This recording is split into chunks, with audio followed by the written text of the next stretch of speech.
Hello and welcome back to the Authentic Creative, expanding your capacity to feel good. I'm very excited because one of my oldest friends, Elizabeth Hanson, now Elizabeth Bennett, right?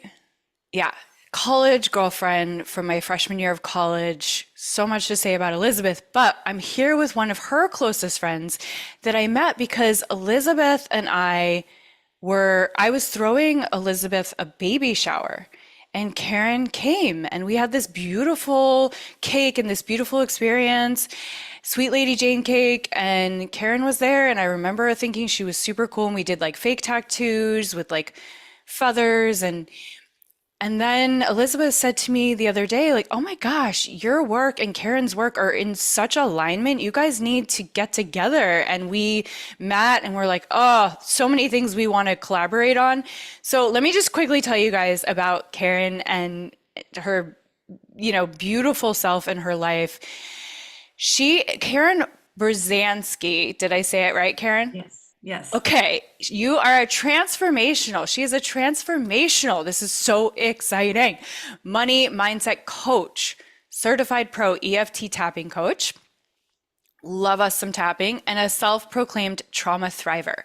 Her journey to coaching was anything but straightforward. In 2008, Karen was hit by a car in New York City, which set her on an unexpected path of healing, resilience, and self discovery. So while grappling with PTSD, chronic pain, and career setbacks, Karen stumbled upon EFT, or as we call tapping, at a healing retreat in California. And this breakthrough moment helped her release both emotional and physical pain, opening her eyes to the profound impact of mindset on all aspects of life, including money. So, through years of tapping, studying, and clearing her own limiting beliefs, Karen transformed her relationship with money. She paid off significant debt, built savings, and discovered that true financial freedom is about abundance, right? We often think like money, abundance, it's different. Abundance is so much more than just money. I'm just adding that. Value and expression, not deprivation. So today, Karen, she helps others shift their mindset around money, empowering them to overcome blocks, step into abundance, and find joy in their financial lives. So you can find her at theluckysoul.com. And anywhere else you want them to find you, Karen, like on your Instagram or anything else, or just your website is good, or what do you want? Yeah, I'm at the Lucky Soul on Instagram and at the Lucky Soul _ money coach on TikTok. Okay, so we'll put that in the show notes. You guys can check Karen out. I am very excited to have this conversation with you. So, your story is one of those like sliding, I imagine it as one of these like sliding door moments where who knows what would have happened if you hadn't gotten hit by that car in New York City. I'm sure you've done so much work on that moment. And like embracing that that was mystically, magically for you, that it was meant to happen. I remember getting in a car accident in Los Mm. Angeles and being flipped over and hanging upside down and having someone have to like, and it's still to this day, I don't know who pulled me out of the car. Mm. But I remember my mother-in-law saying, because she's this Buddhist leader, and I remember her saying, like, you didn't do anything wrong. You just got rid of so much karma, like expiated karma. And karma's not a, Karma. yes, karma's not a bad thing. Like it's just cause and effect. But like it was like, oh, like I thought I did something wrong, Mm. right? And it's like, I'm curious I mean, Mhm. I'm sure the lessons have unfolded over time, but like what was the lesson then? And then like what, looking back now, are some of those lessons for you? I mean, that's a big I question. mean, yeah, it was a very big, deep journey in my life, unexpected. Um, the lessons then were to slow down. Right. At that point in time, I was in the process of healing a very disordered relationship with food and my body. Got it. And So I experienced a tremendous amount of PTSD and chronic pain after this happened. I landed on my left hip on the concrete and my Mm. right ankle was run over, Mm. which I can laugh about now, thank God. Right. It just seems so ridiculous. And I didn't even know I was run over until the next day, until someone told me. And I was like, oh, is Wow. that why my right ankle is throbbing? I guess that makes sense. Uh, Wow. but afterwards, like my mindset, you know, informed by so many things, society, family, the patriarchy, etc., was like, I'm just gonna muscle through this. Like Mm. this, there, like I'm bigger than this. I'm from Jersey, like I can handle it. Like, let's go, life. Like, Yeah. you know, I went back to I was in the hospital for less than a day, but my parents came to pick me up. They drove in from Jersey and they drove me back to their house in New Jersey. And I was like, you know, I was really like, I'm fine. I'm fine. I'm totally fine. Like Mm. it wasn't a big deal. I was really minimizing my experience. Mm-hmm. And especially that first week, but like really the first 2.5 years of healing, I couldn't stop crying. Like it was Mm. just an effect, like one way that PTSD showed up for me, where like every moment of my day was trying to hold in tears and trying to push down emotion and suppress it so that I could live like a normal person and people wouldn't know that there was something that I felt was incredibly wrong with me. Right. So it was like there was internalized shame, there was suppression of emotion. Um, and I was really trying to just muscle my way through it. Like I was back to work the next week, which I should not have been. I should have taken like a lot of time off, but that Mm-hmm. wasn't possible. And like also I was just like, I'm fine. So like, let's go. Mm-hmm. And I had moments at the job that I was working at the time where like I would break down in the middle of the day for no reason. I was falling asleep at my desk. Like I was Mm-hmm. in so much pain. The thing is I looked normal. Like I looked like I look now for the most, Right. like, this isn't like something Yeah. that people can see. And it's not something that I had any awareness around or knowledge about at the time, meaning Yeah. PTSD or chronic pain or the nature of how to heal from that. Mm-hmm. So I was having a very normal reaction to something incredibly jarring and life threatening that had just happened. And then I was thrust into this world of lawyers and doctors and physical pain and all of these tears and this massive confusion and nightmares and like, you Mm. know, the loss of like what I thought my life was going to be, and like the re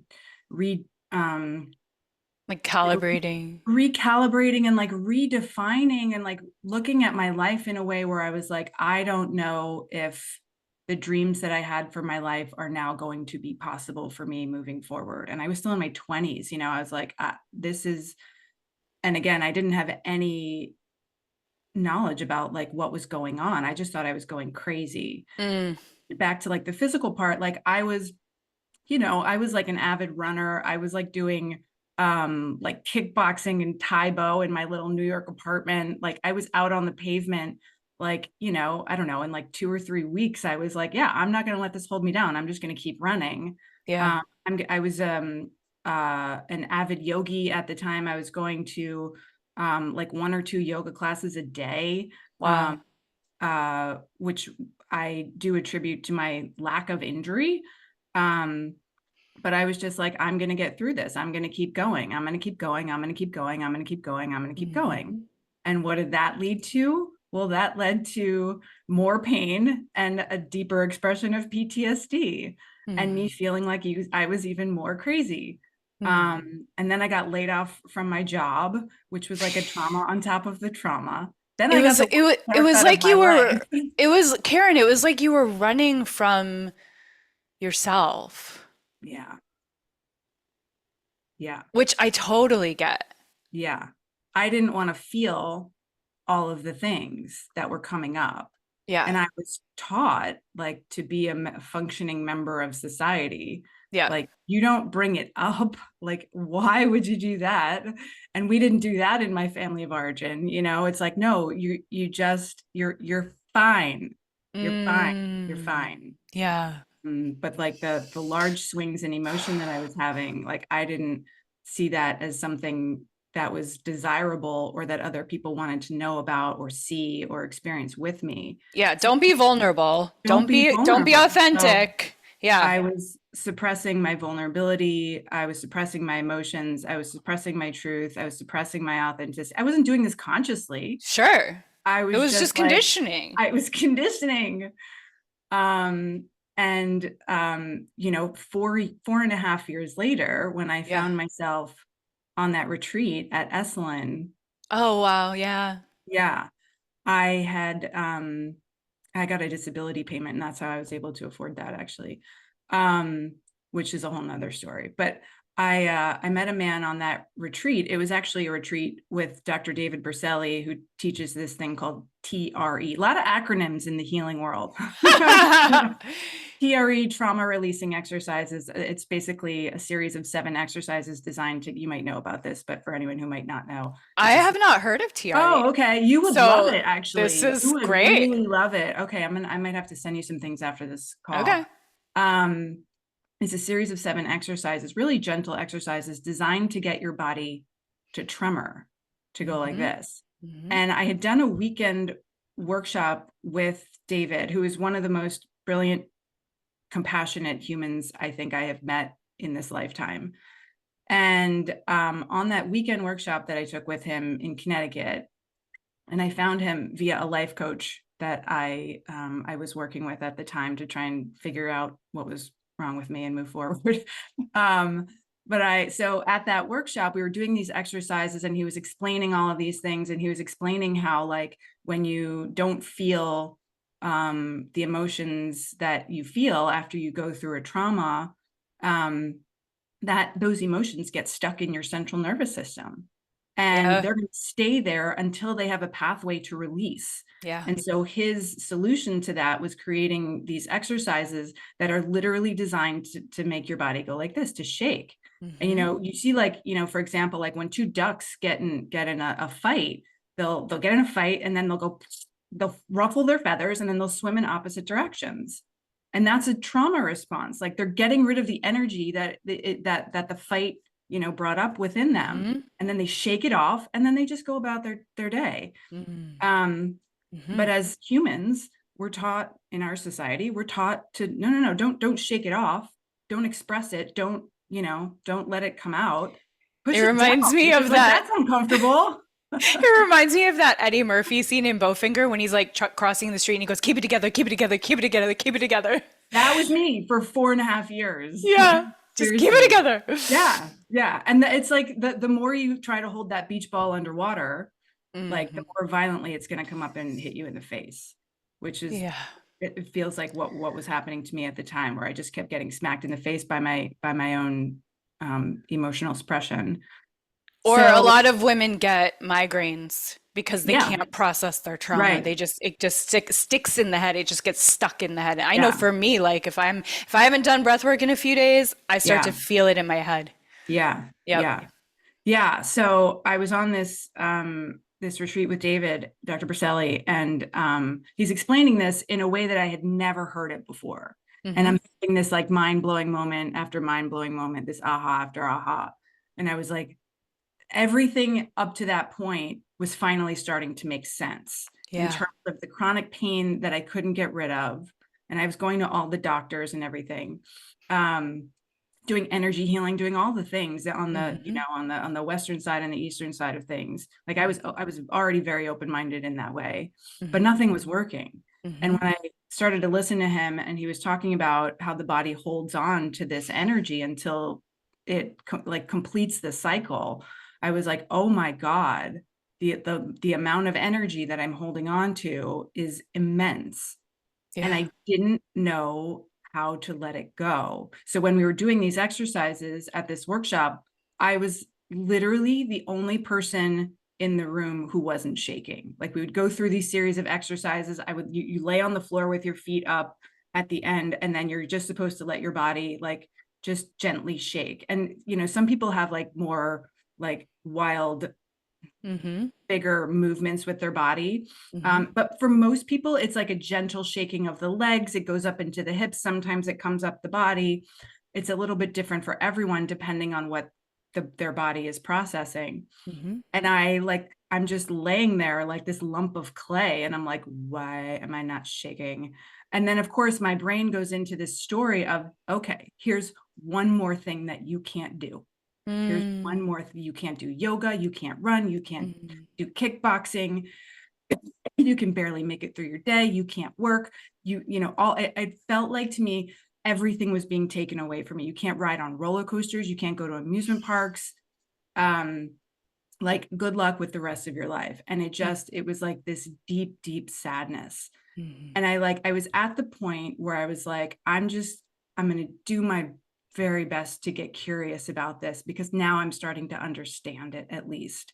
And maybe I can't quite shake the way that everybody else is shaking yet, but I have an insight that I didn't have before. And I have an understanding that I didn't have before that I'm going to take with me and run with. Now I get that there's something in there that I'm suppressing, and I need to find a way to bring it up. And that scared the shit out of me. So fast forward a couple of months, and I saw David was going to be at Esalen teaching like a 7-day TRE retreat. And I was like, well, maybe if I get my ass on the other coast, I take myself out of my environment and I put myself in this beautiful environment where I feel differently. I feel safe. I'm by the ocean and all that. And I'm at this healing retreat center. And I really let myself, go all in, then something else could happen. And so I went to this retreat. We're at the first day, we're going through all the exercises, we're on the floor, and I'm not shaking. And I'm like, great, here we are again. Here we are again. I can't do this. Like, my body just doesn't want to do it. And at this point, like, the frustration is starting to build up. And I'm like, what is going to be the thing? Right. And then I can't quite remember like what happened in what order at this point, but there was a point where I met Victor Lee Lewis, who is an EFT master. He was on the TRE retreat with me. He had heard my story, and he said, do you want a tapping session? And I was like, fine, I'll try anything, even fucking tapping on my face. Like, let's do it. I knew what tapping was at that point, sort of knew what it was. Like, I had come across it in all the things that I was reading about. What year was this? Because I started tapping in 2009. This was 2012 that I was at Esalen. Okay. I found tapping sometime before that. Yeah. What happened? Tell me more. 2008 and 2012, but like I researched it a little bit. I printed out a whole bunch of stuff from the internet. I tried to do it on my own. I felt like a dumbass. I was like, this is stupid. Like, nothing's happening. I don't understand it. It seemed to have science behind it, but again, it just wasn't working for me. So I was like, I'll get back to it. Maybe that's something I'll circle back to. I don't really understand it. Yeah. And so I met Victor, and he asked me if I wanted a session, and I was just like, sure, I'll try anything. And so the other thing that happened in the first day or two was that I went up to David, and I was like, I'm not shaking. And so one of the things with TRE is that they never want you to move into the pain. They're like, if you're ever in pain while you're doing this, you have to back off. Okay. And like try it a different way, or move your body in a different way, because you're like trying to like reprogram your body and reprogram the pathways. And my issue was that no matter what position I was in a constant state of pain. I was in 24/7 pain. Like, just I was in pain. No matter which way I moved or what I did, there was always a part of me that was in pain. It's like, again, I was like, here's another thing that won't fucking work for me. So I went up to David, and I told him my issue, and he had one of his trainers then come in to our next session and do like some modified TRE with me. So like I didn't go through the typical 7 exercises. Like she did some other movements with me and like held me in a different way and like sat with me while I was on the floor, helped me to breathe. I get emotional just talking about this because I haven't talked about it. I'm right here. Oh, I'm right here. it was, I mean, to say that this was a life-changing retreat doesn't even, yeah, it was a really big epiphany for me when I was there. And so I was working with her, and at this point, again, I had enough intellectual knowledge to know what I needed to do. Right. And I was like, this is not going to be pretty. And I think that was part of it for me too, where I was like, I don't want to break down in front of other people. Like when Right. I break down, I do it in my own time behind closed doors and nobody knows about it. Do it alone. You're stronger if you do it alone was the program. Yeah. Well, Don't you were share your probably pain. sent to your room as a kid if you were acting out or getting Exactly. upset. Go to your room, do that in your room. That was my safe place. Yep. Yeah. And at this point, I was just like, I had so much willingness, and I knew that I needed to let go.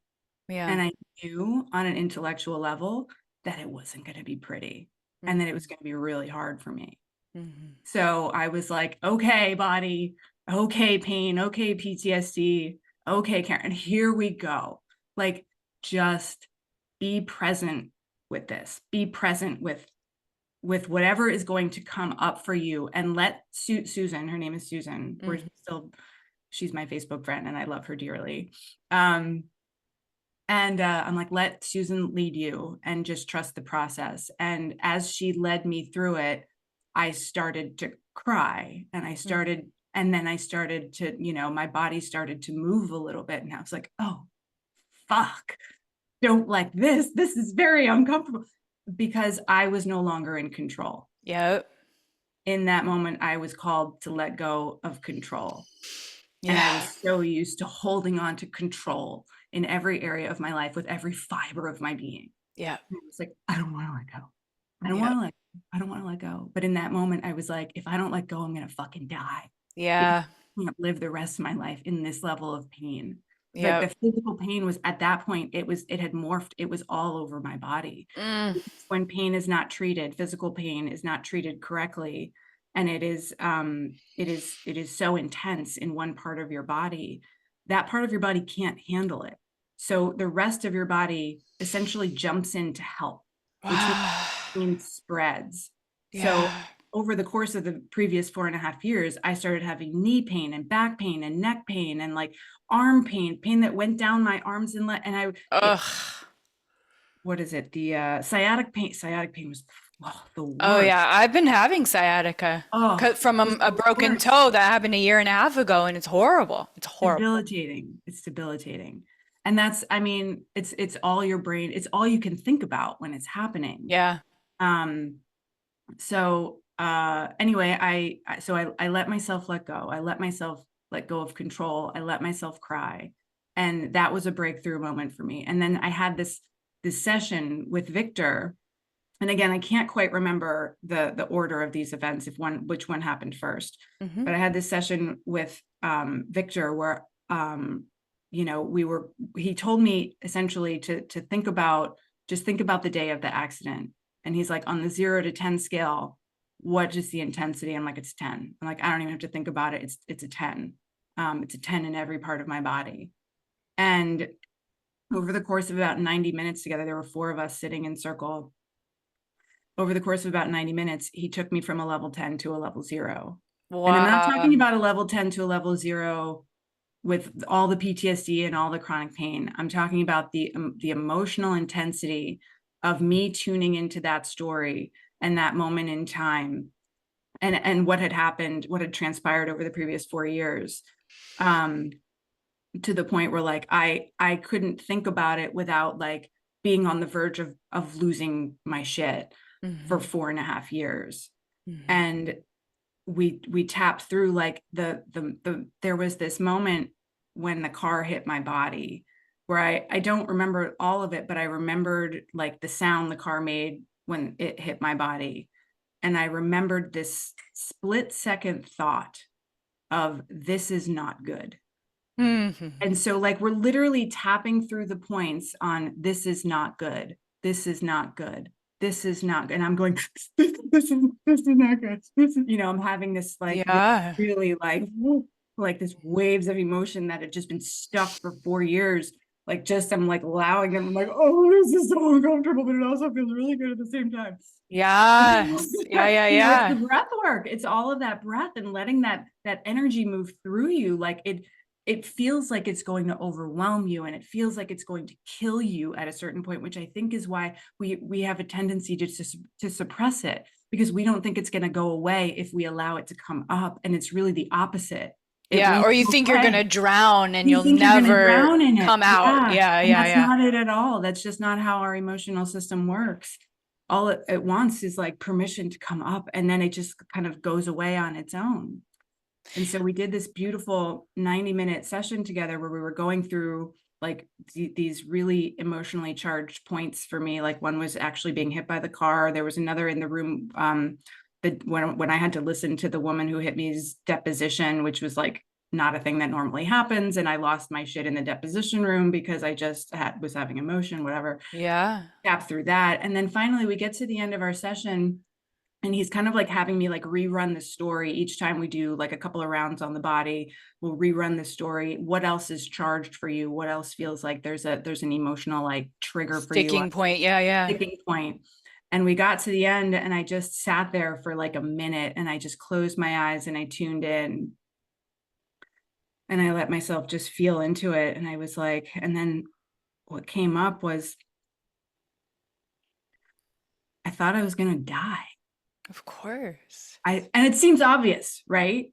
But I literally, until that moment, did not make the conscious connection that in that moment, I literally thought I was going to die. Mm-hmm. And that I was like, oh, it was like one of the, and I was like, oh my God. I'm like, and then I realized that I had been living with that in my body for 4.5 years. So I thought I was going to die.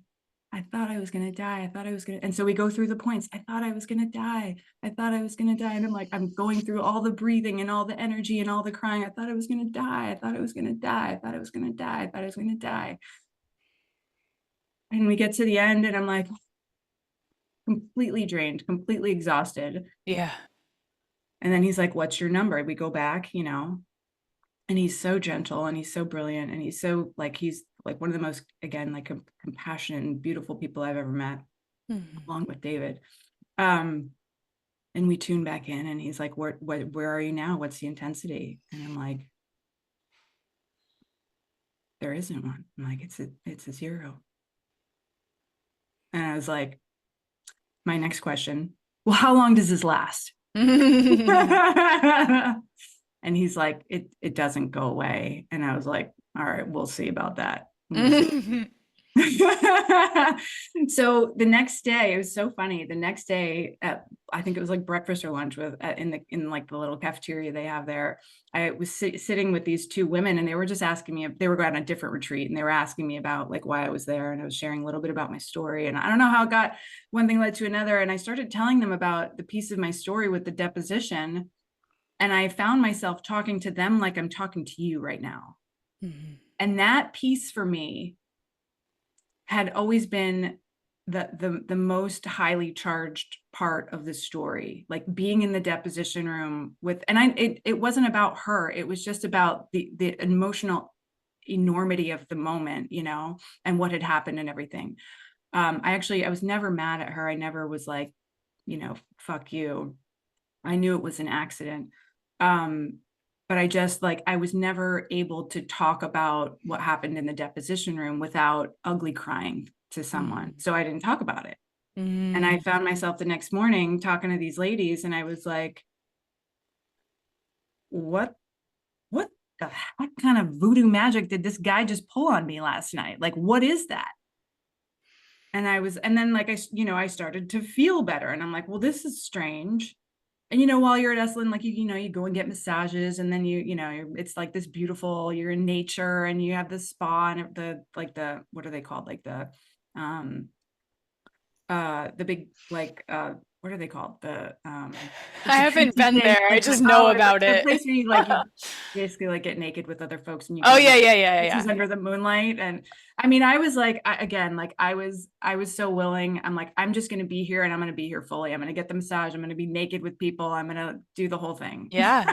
I'm going to You're tap. I'm like, going to I'm shake. going for it. I don't know what's going to happen when I go back to Jersey and I like return to Jersey life. We'll see. But so I started to feel lighter, and I got really curious about what had happened. And then right after that retreat, I went on another retreat down at, oh, so wait, before I share that, the next time when I got back into the rooms with David doing TRE, like that's when I was able to start shaking. Shaking.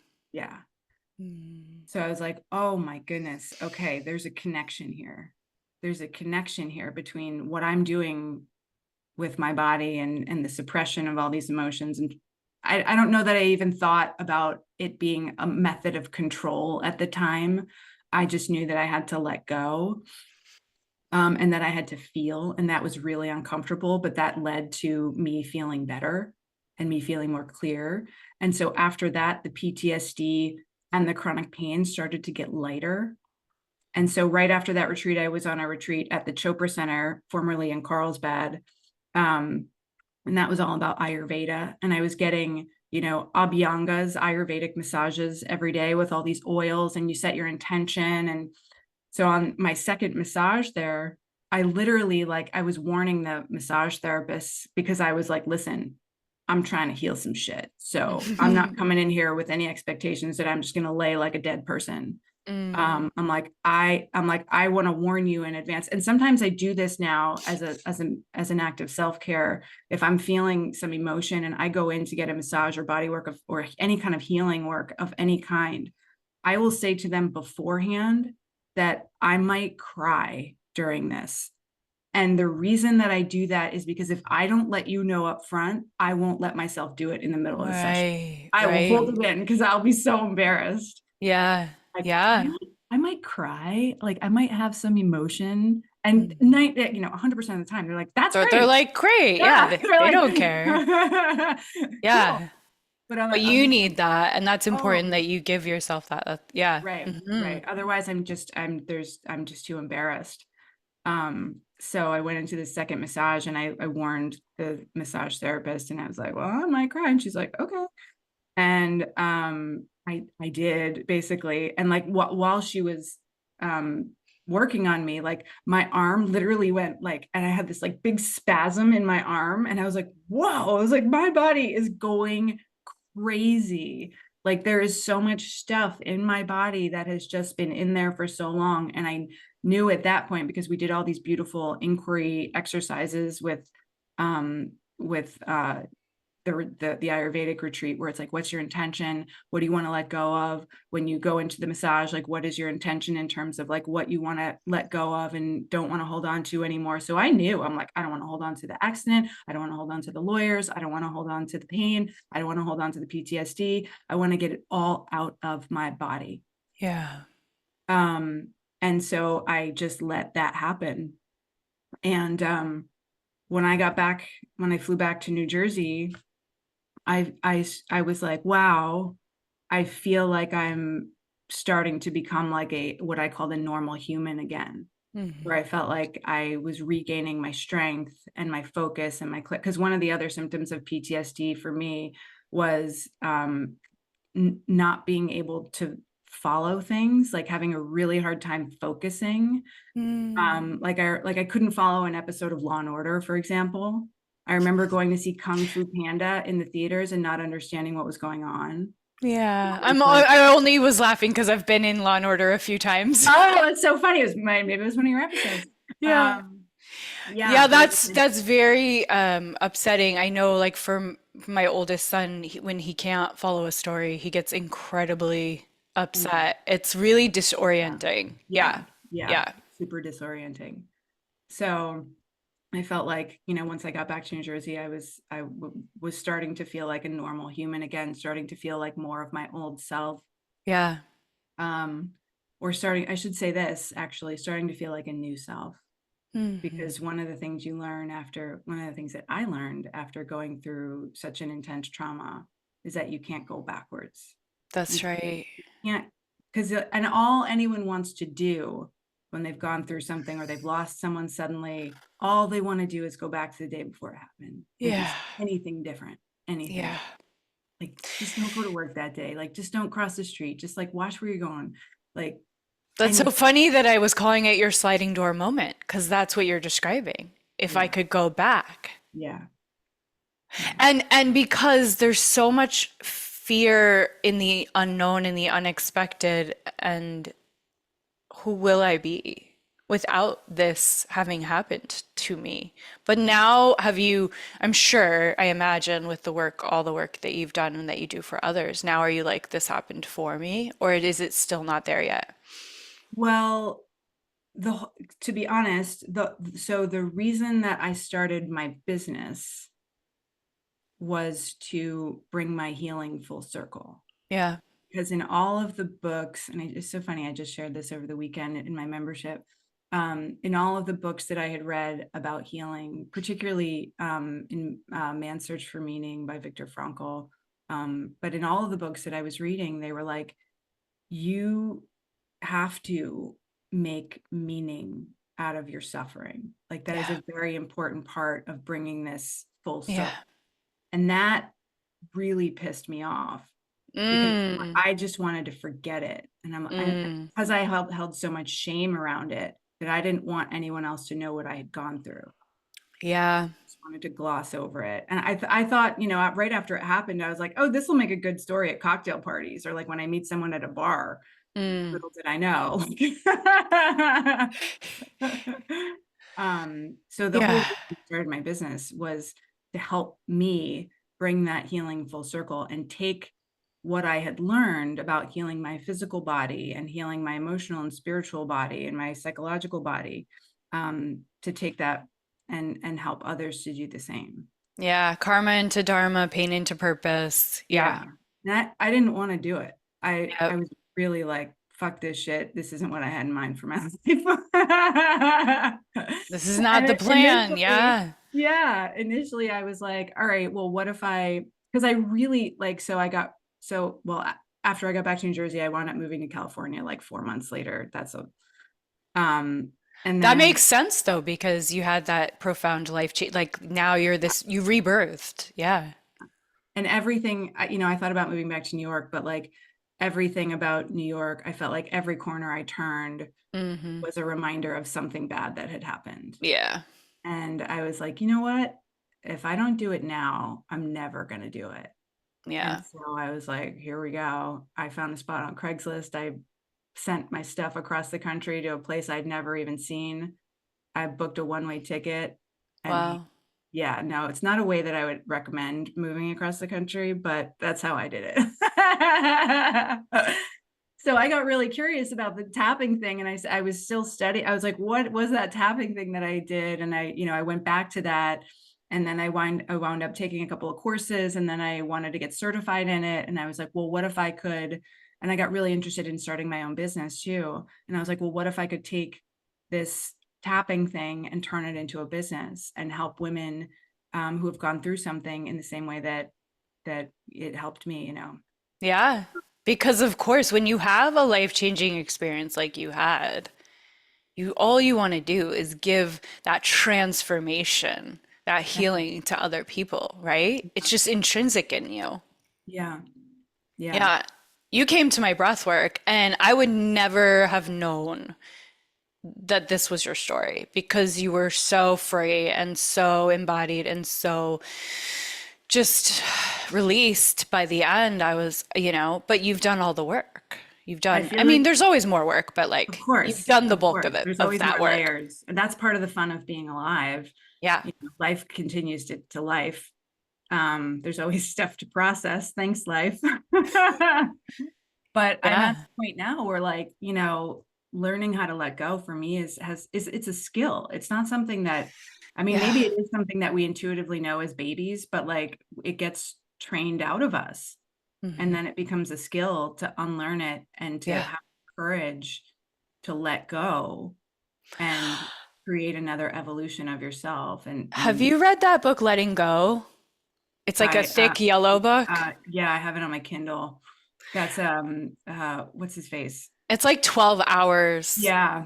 the audio of it. I Yeah. loaded it up. I finally, because so many people, like my mother-in-law, my father, my breathwork coach, they all recommended it. And I was like, eh, eh. It's Yeah. sitting around. I loaded it up. Yeah. And then I lost my phone in London Heathrow Airport, so I couldn't listen to it. But I Oh, literally let go. I was like, set that phone yeah. down. I don't need to listen to that. Well, so your story is incredible, and I love the fact that you're bringing that traumatic experience of so many people have PTSD, and you found a solution. You found a miracle for yourself, and you found people that would sit and make it safe. And now that's so much of your work is making Yeah. it safe for others and showing them this path, right? Yes, in a way. I don't help people heal PTSD. But so the way that my work has gone from like PTSD to money Mm-hmm. was that in 2017, I found myself in close to $13,000 worth of debt. And I looked at like how I healed myself from the car accident and the physical pain and all of that. And when I was like doing this analysis, I was like, well, it wasn't about the PTSD and the chronic pain. That was not what the issue was about. This the presenting issue. It was about everything that was underneath. It was Yeah. about the emotions. It was about the stories that I had created, both consciously and unconsciously. It was about the beliefs that I had picked up, both consciously and unconsciously. It was about what I learned about myself and who I was supposed to be in the world. It was about the lost dreams and the feeling like I had to redefine myself now in the world. It was about feeling like I had to do everything on my own, and where did that program come from? And when Mm-hmm. I started to dig through and heal these different layers underneath the PTSD and the chronic pain, that's when the PTSD and the chronic pain started to go away. And so when I found myself in $13,000 worth of debt in 2017, I was like, this is probably not about the money, the Mm-hmm. surface level issue. So if you think about it like a garden, it's like the surface level issue is a weed in the garden. And what traditional money advice will do, and traditional medicine, generally speaking, they'll come along with a pair of scissors and they'll snip that weed out of your garden and they'll toss it out. Mm-hmm. So it looks like the weed is gone. Mm-hmm. But what they haven't done is looked underneath the surface as to why that weed started growing in the first place. Yeah. So my work is all underneath the surface of the financial weed in your garden. It's like, well, what did you learn about money that created this problem in the first place?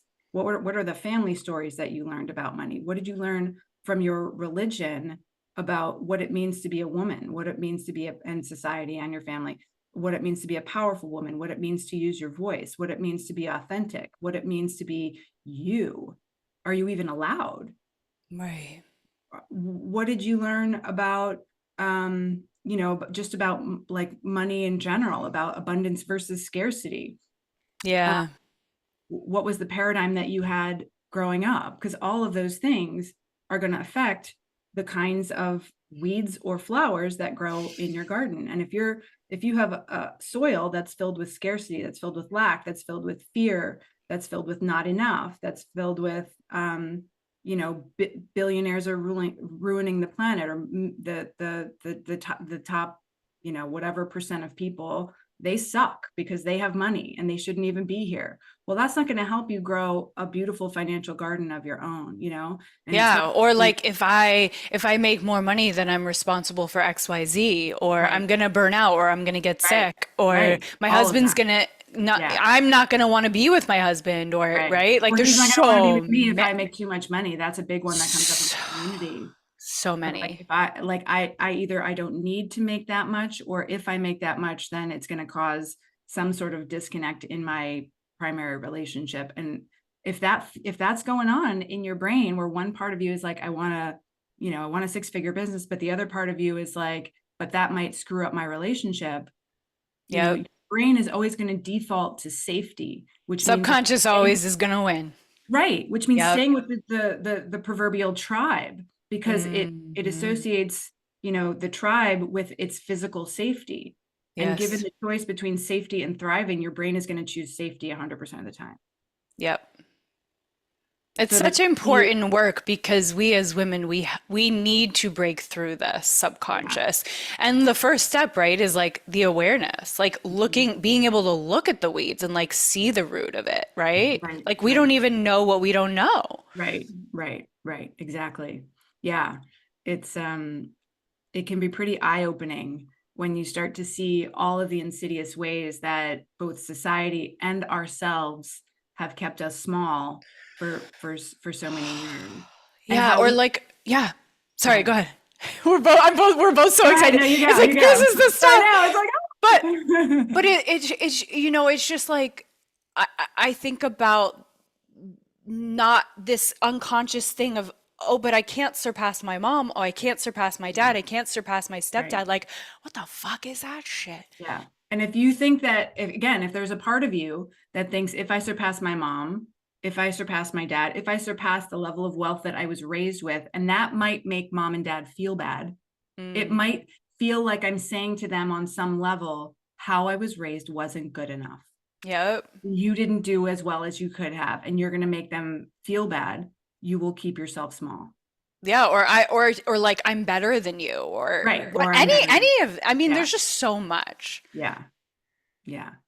So it's been a wild ride of like figuring out for myself. Like, I was raised in a paradigm where we were always cutting coupons, where there were fights about money, where Yeah. I was taught either consciously or, kind of subconsciously, that like, you're not going to make a lot of money, and it's hard, Mm. and it's really hard to make money. Like, I had a very like Sacrifice. sacrifice, and like, you got to work really hard for money. So I Yes. kept manifesting these jobs that I hated, where I was Mm. like, I wasn't getting paid a lot of money. At one point, I was living with like 4 or 5 roommates just so I could keep my rent down. And I thought I was being like this brilliant financial person, because which, look, if you're going to have a choice between like, having low rent and living with a lot of people, or spending all your money and going into debt, like, I'd rather default to this one because it's easier to, kind Yeah. of navigate out of. Um, but yeah, so I was like, I have to figure out how I can live on less if this is the amount of money that someone like me makes, and this is the kind of work that I do. Right. So I would sacrifice, my level of like the home life level of living, Mm-hmm. in order to save money so that I would be safe, because Yep. I didn't understand my own value. I did not think I had a whole lot of value to contribute in terms of the working world or corporate America, or like in a job. I'm like, that's not where my skill set lies. Like, I'm very much an empath. I'm good, I'm really compassionate. I'm a good writer. I also have an acting background. Like, Right. skill set is what they would call soft skills. Like, those are the skills that I really excel at. But Mm-hmm. those skills, for most of history, have been looked at as like, oh, like, isn't that cute? Mm-hmm. That's so nice. Like, you should go be a second grade teacher. No shade to second grade teachers, but it's like, if I, if I went with what my parents wanted me to do, I'd be a second grade teacher in Parsippany, married with 3 kids, and I'm like, Mm-hmm. no, that's not the life that I desire. Thank you very much, but Mm-hmm. appreciate your thoughts. Mm-hmm. Um, so um, yeah, that's what I thought that, like, being a wise financial person was. I was really like, I looked down upon people who would buy like expensive mascara, or shop in Sephora, or like drive a fancy car. There was so much judgment that I held, because Right. Because you I can't have was it. I can't have, no, not just because I can't have it, because I don't need it. I don't Ah. I The don't need that. righteousness is like, There's I this don't need that. spiritual Okay. Yes, self-righteousness yes, yes, yes, that yes. I learned from being Catholic and then becoming a yogi. And it's like, I don't need that. Like, look Mm, how spiritually spiritual I glorious am. I am. Um, Yes. it's Yep. like a badge of honor. And Yep. like, I literally, when I moved to the city, I was literally living in one of those shoebox apartments with no kitchen, no closets, and no bathroom. And I was like, I have made it. Well, and there's something beautiful about that too. But I feel like we need like a part two, but Yeah.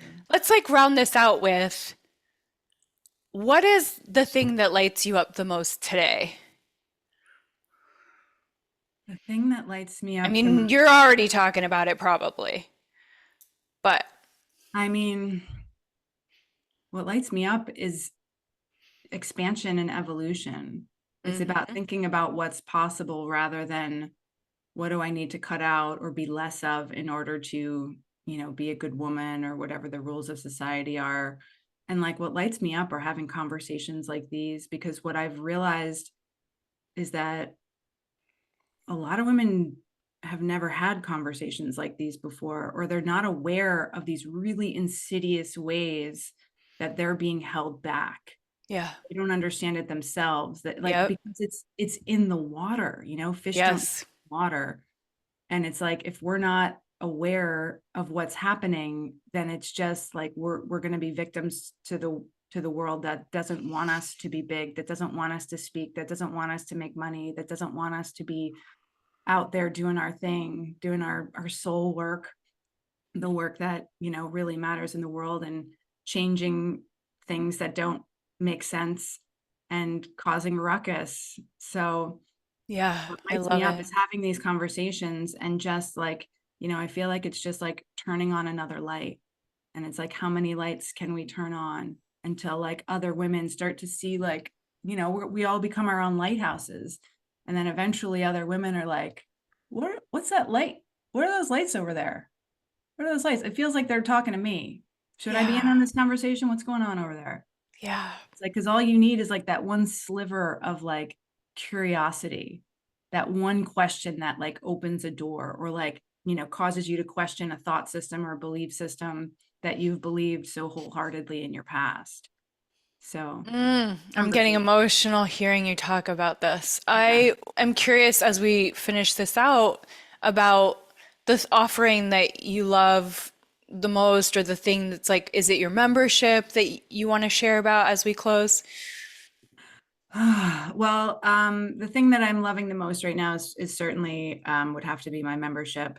Yeah. You can find out more about that at theluckysoul.com. The wait list is open right now. Will open again in 2025. But that's where I take you through all of these different aspects of your money mindset, the family stuff, the religious stuff, the patriarchal stuff, the limiting beliefs, self-sabotage, all of that. And Um, it's you working with you hands-on, like you're in there, yep, intimate, yep. like we're gonna go through it together. Yeah, Yeah. it's like a monthly membership / coaching cohort. So we're doing practical, nitty gritty, like get your hands in the dirt kind of work around this.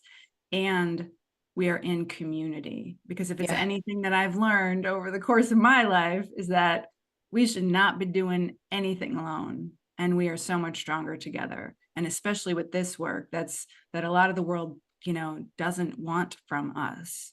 It's really Mm, important, or I won't say a lot of the world, but like a vocal minority can make it feel really scary for us to go out and be more of ourselves. But because of that, we really need strong circles to be in. yeah, because a lot of the people unconsciously don't want you to change that are in your life Right. because they're used to how you're showing up, and Yeah, it's very threatening if you're going to start to show up with different beliefs. But exactly. what their higher self knows is that actually that's better for everyone. Right. Yeah. Exactly. I'm so grateful that, this authenticity and vulnerability that's come through in this conversation is here, that we can have these conversations, that we have the freedom and the space and the ability to talk so openly and honestly and vulnerably about, your journey and your process and where we're at as women and what is possible for all of us. Like it's such a it's such a reveal of the truth, like to peel the layers back and to get to see you. That's our gift. Thank you. Thank you. Thanks, Siri. Um, Yeah. I appreciate that very much. And yeah, every time I get to share my story, it feels like I get to add another layer of meaning on top of it, and it's helpful for me. So I'm thankful. If I could share one quick resource, since my membership is closed right now, Hmm. jump on the wait list if you're interested. I have a money mindset training that's free. If you want to go a little bit deeper into like how these money stories show up and how you can move through them, you can get that at theluckysoul.com/money training. And it's 3 bite-sized videos along with a guided tapping session on moving from financial stress to financial peace. And then there's 2 bonus resources. One is 21 abundance activating strategies and 12 things to stop doing straight away if you want more money, that are really, really super practical, easy things that you can do right now today to get in right relationship with money. And the other is 26 powerful money mantras. So those are money affirmations to help you move from scarcity into abundance anytime you need to. And you can get That's really again good. at theluckysoul.com/money training. We need, as women, to make money. Yeah. We need to do this work that you're doing Yeah. because when women have money, they do good things with it. Mm-hmm.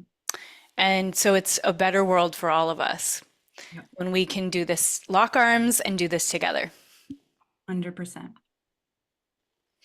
All right, guys, keep expanding your capacity to feel good, one breath at a time. Loving you. Thank you for being here with us. Can't wait to see you next time. Thank you so much, Karen.